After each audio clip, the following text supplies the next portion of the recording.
గతంలో జగన్మోహన్ రెడ్డి పరిపాలనలో ఏ విధంగా శ్రీవారి తిరుమల శ్రీ వెంకటేశ్వర స్వామి ఆదాయాన్ని గండి కొట్టడమే కాకుండా ఏ విధంగా అక్కడ ప్రధానమైన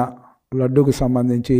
నెయ్యిలో పామలిన్ ఆయిల్ 90% కల్తీ అవ్వడమే కాకుండా వివిధ రసాయనిక పదార్థాలని కల్తీ చేసినట్టు పుంకాలుగా కూడా సిట్టు దీంట్లో నివేదికలు వెళ్ళడం అవడమే కాకుండా నిన్న మొన్న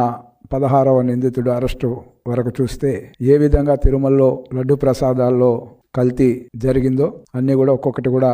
బయట వస్తూ ఉన్నాయి. అదేవిధంగా ఈరోజు చూస్తే అధికారంలోకి వచ్చిన తర్వాత తెలుగుదేశం పార్టీ మళ్ళీ వైసీపీ శ్రేణుల యొక్క ఆగడాలు చూస్తే ఏ విధంగా వెంకటేశ్వర స్వామిని మళ్ళీ కూడా కేంద్ర బిందువుగా చేసుకొని ఏ విధమైన రాజకీయాలు వాళ్ళు మాట్లాడుతూ ఉన్నారో గత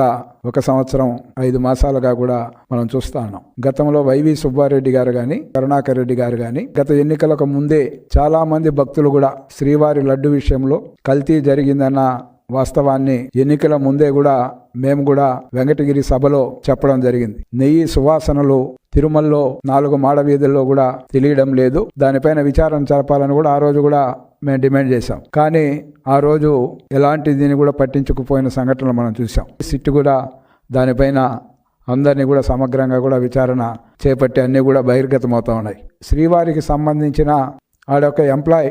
ఏ విధంగా శ్రీవారి హుండీ పరకామని సంబంధించి లెక్క పెట్టే దాంట్లో ఏ విధంగా దోపిడీకి పాల్పడ్డాడు, ఏ విధంగా కోట్లాది రూపాయల యొక్క ఆస్తుల్ని కూడబెట్టుకోవడమే కాకుండా ఆనాటి పాలకులు వైవి సుబ్బారెడ్డి అంటామా లేకపోతే కరుణాకర్ రెడ్డి అంటామా లేదా సాక్షాత్తు ఆనాటి ముఖ్యమంత్రిగా పనిచేసిన జగన్మోహన్ రెడ్డి అంటామా ఏదైతే శ్రీవారి యొక్క ఉండి దోపిడీలో కూడా ఏ విధంగా వాళ్ళు దోపిడీ దొంగలతోనే చేతులు కలిపి ఏ విధంగా ఆస్తులు ఏ విధంగా కైవసం చేసుకోవడం, ఏ విధంగా లోక్ అదాలత్లో పెట్టి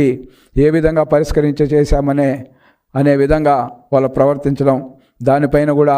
హైకోర్టులో దానిపైన సమగ్ర విచారణ చేపట్టాలని కూడా ఇవి రావడం మనం చూసాం. ఈరోజు ఒకటే సూటిగా ప్రశ్నిస్తా ఉన్నాం. కరుణాకర్ రెడ్డి గారు ప్రతిరోజు ఏదో నీతి వాక్యాలు, ఏదో ఆయన యొక్క భావాలు, ఆయన యొక్క దీన్ని బహిరంగంగా కూడా మాట్లాడుతూ ఉంటారు. ఆయన మేము ఒకటే అడుగుతా ఉన్నాం, మీ యొక్క పరిపాలనలో జరిగిన స్వామివారి దీంట్లో జరిగిన దర్శనాల విషయం కావచ్చు, అదేవిధంగా స్వామివారి లడ్డు ప్రసాదాల్లో కల్తీ విషయంలో కావచ్చు, పరకామణిలో ఏదైతే దొంగలు దోచుకుంటా ఉంటే వాటిలో